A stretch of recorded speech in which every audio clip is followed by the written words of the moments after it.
بسم اللہ الرحمن الرحیم۔ بہت سے روزے داروں کو سوائے بھوک کے اور کچھ حاصل نہیں۔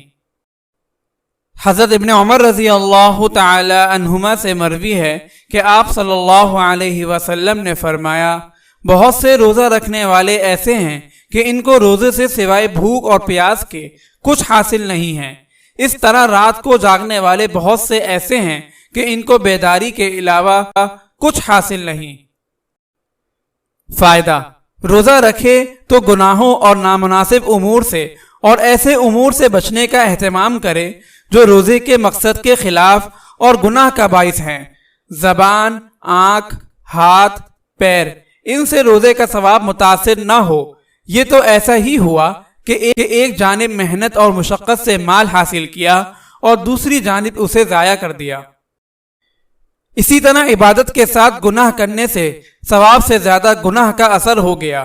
عموماً لوگ اس بات کو سمجھتے نہیں، کچھ عبادت کرتے ہیں اور اس کے ساتھ ثواب سے زیادہ گناہ کر بیٹھتے ہیں۔ جیسے کچھ لوگ مسجد میں نماز پڑھنے آتے ہیں اور شور شرابہ اور دنیاوی باتیں کرتے ہیں تو ثواب سے زیادہ گناہ کما کر جاتے ہیں۔ لہذا ان تمام چیزوں سے بچنا چاہیے۔ اگر آپ اس صدقہ جاریہ میں شامل ہونا چاہتے ہیں تو چینل کو سبسکرائب کریں اور لائک اور شیئر کرنا نہ بھولیں۔ جزاک اللہ خیرا۔